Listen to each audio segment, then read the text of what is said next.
और सबको हराम के खाने की आदत लगी है। हराम को खाने की आदत लगी है। केजरीवाल ने फ्री कर दिया ना, सबको हराम खाने का। मेहनत करो, हम बीमार आदमी, हम कमाते 1000 डेली। जिसने कभी साइकिल नहीं देखी उसके बच्चे मोटरसाइकिल पर चलते हैं। महंगाई क्या हो गई? वो कह महंगाई रहे हैं कि महंगाई का है, पहले लोग साइकिल नहीं ले पाते थे, आज की डेट में मोटरसाइकिल ले रहे हैं। कार ले रहे हैं। अब तो कार ले रहे हैं, ठीक है, कार ले रहे हैं, तो कार के लिए सीएनजी और गैस पे तो ये हर चीज पे बढ़ा रहे हैं श्रीमान जी। जब मजा लोगे भैया, एक मिनट, जब मक्खन खाओगे नहीं तो पे भी करना पड़ेगा ना। मक्खन मत खाओ, सूखी रोटी खा लो, गाड़ी मत चलाओ। सर ये गरीबाई नहीं, ये गरीबों को हटा रहे हैं। गरीबाई नहीं जा रही, ये गरीबों को हटा रहे हैं। मोदी जी ने ये गुल खिलाया है कि खिलाने वाले देखते रह गए। जैसे फूल की कली खिलती है ना, अब लोग देखते हैं ये क्या हो गया। मेरी नज़रों में हमारा देश के प्रधानमंत्री श्री नरेंद्र मोदी जी को ही रहना चाहिए। मेरा एक वोट है, मैं अपना शपथ खाता हूं, यदि ये इलेक्शन लड़ते रहे तो मेरी वोट इनके लिए जिंदाबाद रहेगी।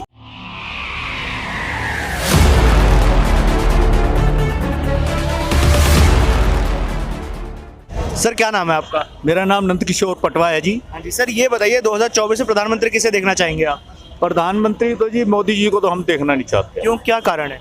श्रीमती इंदिरा गांधी जी प्राइम मिनिस्टर थी, तो उन्होंने राष्ट्र को एकता के प्रतीक में जोड़ के चली हैं। यानी जातिवाद का कोई वो नहीं था सिस्टम। लेकिन आज की डेट में जातिवाद का बहुत ही विवाद चल रहे हैं, वो आपस में चल रहे हैं जी। लेकिन ये नहीं होना चाहिए। सब उस मानव जाति में जिसका भी जन्म होता है सबका एक समान होता है, तो सबको एक नज़र से देखो, एक दृष्टि से देखो। तो कौन बढ़िया चेहरा हो सकता है प्रधानमंत्री के लिए? आपको क्या लगता है कौन सी पार्टी से चेहरा आना चाहिए? देखो सर, ये तो आने वाले समय ही बताएंगे। लेकिन हाँ, ये दिल्ली में जो एमसीडी का चुनाव है उसके दौरान ये कितने भी कोशिश कर लें, गवर्नमेंट इनकी नहीं आती। अच्छा, मतलब बीजेपी को कह रहे हैं कि बीजेपी की नहीं आएगी? बीजेपी की भी नहीं आएगी और इसकी भी नहीं आएगी, झाड़ू वाले की भी नहीं आएगी। अच्छा, इनकी भी नहीं आएगी? बिल्कुल नहीं आएगी। ये तो दावा कर रहे हैं कि हम गुजरात में भी प्रचंड मेजोरिटी ले जाएंगे, दिल्ली में भी ले देखिए, जाएंगे। अगर ये गुजरात में प्रचंड मेजोरिटी ले जाते तो दिल्ली में इलेक्शन पहले पोस्टपोन कर रहे थे, फिर इन्होंने क्यों चालू किया? इनका चालू करने का मकसद यही है कि भाई यहाँ से हम देखते हैं कितना हमें वो इसको डाउन जाता है या अप जाता है। इनका मकसद यही है कि यहाँ से हम अप चले गए तो गुजरात तो ऑटोमेटिक अप जाएगा। यानी कि जो अपने गृह मंत्री जी हैं अमित शाह जी, वो भी यही चाहते हैं कि भाई इलेक्शन यहाँ का हम जीत जाएं किसी कारण, और यहाँ से अब चांस नहीं है। अच्छा, क्यों? कि देखो कितने पहाड़ के ढेर लग रहे हैं, कूड़े के ढेर। तो सर वो कहाँ हट रहे हैं बताइए? उनको वेतन नहीं मिलता एमसीडी डिपार्टमेंट में, वो कहते हैं जी हमें सैलरी नहीं मिलती, हम कहाँ जाएं, गरीब गुरबा लोग हैं। उनको ठेकेदारी में डाल रहे हैं, क्या इंसाफ की बात नहीं है? अच्छा, जो दिल्ली के मुख्यमंत्री है सर, वो ये कहते हैं कि भाजपा को 15 साल दिए एमसीडी में, अगर उनको एक मौका मिलता है तो वो ये कूड़े के पहाड़ हटा देंगे, दिल्ली को साफ कर देंगे।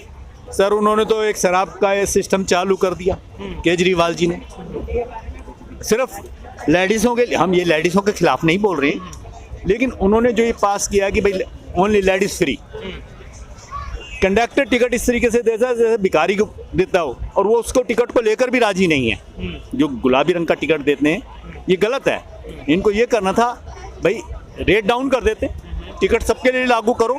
क्या डीजल गैस सबके लिए बराबर नहीं होती क्या? या सीएनजी सबके लिए बराबर नहीं होती है क्या सर?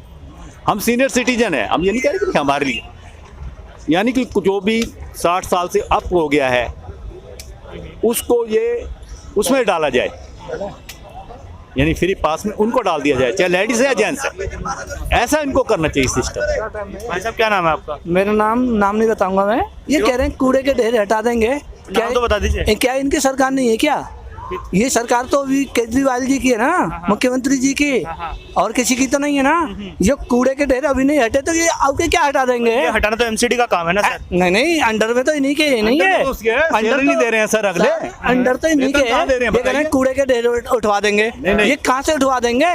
गली के तो कचरे उठते नहीं है। ये कर्मचारी साला आज नाली साफ कर जाएंगे, 2 महीने बाद आते हैं भैया जी। तनख्वाह नहीं देते समय पे सर। एक मिनट, तनख्वाह मैं नहीं मानता। वो एक साल गवर्नमेंट कभी किसी की बेईमानी नहीं करी, वेतन देती है, एक बार नहीं दी तो खट्टी देती है। ये सरकार का दम है, वो किसी वर्कर का पैसा नहीं मारती है, वो इकट्ठा दे देती है। 4 महीने का 6 महीने का वेतन देती है। मैं भी जानता हूँ, हमारे ठेकेदारी में डाल रहे हैं, ये गलत नहीं कर रहे हैं। हाँ, वो बात ठीक है, आप यार, गलत तो गलत है ना। एक मिनट बात बताइए ना सर, जब से हमारे मुख्यमंत्री जी आए, योगी जी आए, किसी का बेटा पढ़ा लिखा है, उसकी कोई जैक नहीं थी, उसे नौकरी नहीं मिलती थी, एक चपरासी की जैक थी, उसका बेटा सिलेक्शन हो जाता था। आज क्या हो गया?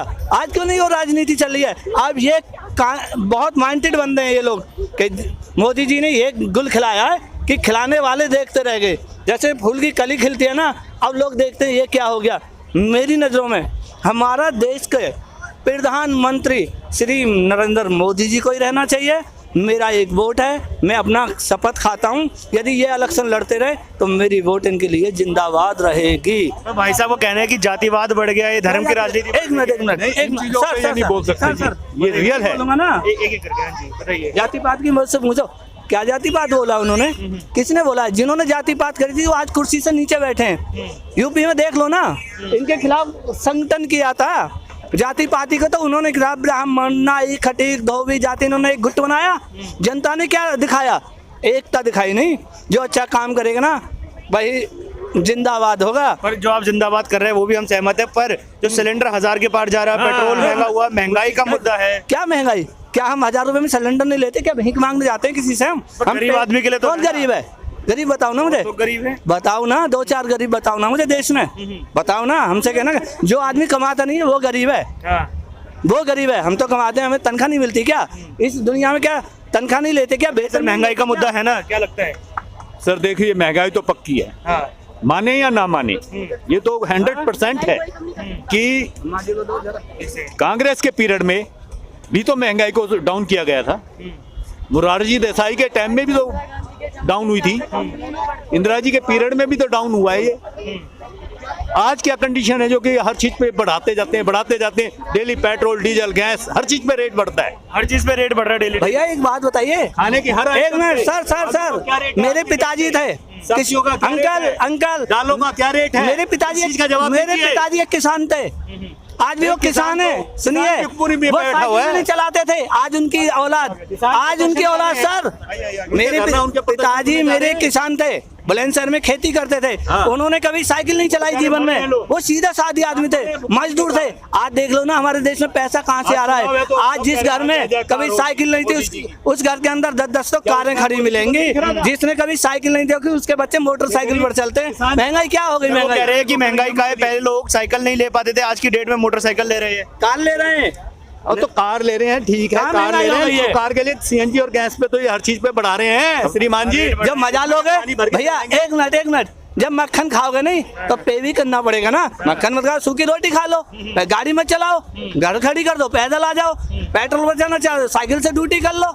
तो दोनों लड्डू हाथ में नहीं मिलते हैं। अच्छा। देख लो ना ये क्या है। और दोनों भाई साहब बताइए, महंगाई हो रही है देश में? महंगाई तो है सर, महंगाई है, देख लो महंगाई कितने है। आग लग रही है सर। महंगाई है। सब्जी, फल, फ्रूट, क्या चीज सस्ता है बताइए? हर आदमी अमीर थोड़ा ही आज के उसमें, गरीब भी है, 5 उंगली एक सी नहीं होती। हो सकता है ये फूल सिंह जी कह रहे थे महंगाई नहीं है, महंगाई तो है। हो सकता है मोदी जी इनको घर पे कुछ भेज रहे हो, कुछ मिला हो सके उनके गुण गा रहे हो।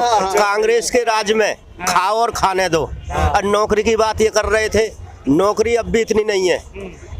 चलो 2 अनकू मिल गई तो 4 तो बेकार है, ऐसा कुछ नहीं है। बताइए भाई साहब, जनता परेशान है महंगाई से, आप कह रहे हैं कोई नहीं है। भैया मेरी बात बताइए, मेरी बात बताइए, एक मिनट बोलो भैया, मेरी बात बताओ। इन्होंने तो बोल दिया नौकरी करने जाए। अरे सुनो यार हर्षरूप जी, मैं एक प्राइवेट नौकरी करता हूँ, मुझे ऑफर आती है यहाँ से काम छोड़ो मेरे पास कर लो। ये तुम्हें 15,000 देता, मैं 20 दूंगा। मैं उससे बात करता हूँ अगर 30 दूंगा, वो 30 दूंगा। मैं कहता हूँ नहीं, मेरा दाल मक्खन बढ़िया चल रहा है, मुझे भटकना नहीं है कहीं भी। ये गरीबाई क्या होती है? एक मिनट भैया, अंकल सुनो, गरीबाई क्या होती है? एक मजदूर पूरे दिन पहाड़ फोड़ता है, उसकी वेतन क्या 300 रुपए। ये गवर्नमेंट को उसकी वेतन कम से कम 1000 रुपए रोज की होनी चाहिए। ये अलाउड होना चाहिए, जो मजदूर है ना उसकी वेतन कम से कम 1000 रुपए तो होनी चाहिए। और उनको क्या मिलता है? क्या मिलता है उनको? 300 रुपए। खून पसीने की भी मेहनत नहीं मिलती सर। और मेरा और ये गरीबाई नहीं, ये गरीबों को हटा रहे हैं, गरीबाई नहीं जा रही ये, हाँ ये गरीबों को हटा रहे हैं, सीधी बात ये है। वही वाले दारू की तो कोई बात ही नहीं छिड़ रही। बोलो ना, महंगाई नहीं, बिल्कुल नहीं है भाई साहब, रोजगार बिल्कुल है। देखो पटरी पे, अभी हम लोग पटरी पे कोई भी सामान लोग बेच रहे हैं, सब कमा रहा 1000-1500 डेली का, ठीक है, झूठ नहीं बोलूंगा। लेकिन कोई अपने आदत से मजबूर है, दारू भी है 500 रुपये 700 दारू पियेंगे, फिर आलतू फालतू खर्चा करेंगे, इसके महंगाई तो होगा ही। लेकिन जो आलतू फालतू खर्चे नहीं कर रहे उनके लिए भी तो सिलेंडर 1000 के पार हो गया। सिलेंडर कमाई भी तो डबल तिरबल हो गया। कैसे हो गया? पहले कांग्रेस के जमाने में कमाई कम था, अब 4 गुना कमाई हो रहा है। पहले जब सिलेंडर 400 से 450 होता था तो स्मृति ईरानी सड़कों पर आ जाती थी, अब 1000 के पार चला गया, अब क्यों नहीं आ रही? नहीं, महंगाई बिल्कुल नहीं है अभी, भाई नहीं है, भाई नहीं है, बेरोजगार कोई नहीं है, बहुत बढ़िया काम चल रही है, सब कमा रहे, सब अपने कर्मों से दुखी है, ठीक है, और सबको हराम के खाने की आदत लगी है, हराम को खाने की आदत लगी है। केजरीवाल ने फ्री कर दिया ना, सबको हराम खाने की आदत। मेहनत करो, हम बीमार आदमी, हम कमाते 1000 डेली, किसी तरह छोटे बच्चे लोग भीख मांग के कमा रहे 1000 रुपया। क्या बात कर रहा है? मोदी जी के सरकार में आज देश कितना आगे बढ़ गया है, देश ऊंचा हो गया है। आज मोदी जी है तो देश का नाम 1 नंबर पे आ गया है। अगर दूसरा कोई सरकार आएगा ना तो फिर पहले जैसे ही भ्रष्टाचार चालू है, तभी तो $82 पहुंच गया। मोदी जी अभी बहुत देश का ऊंचा कर दिया नाम।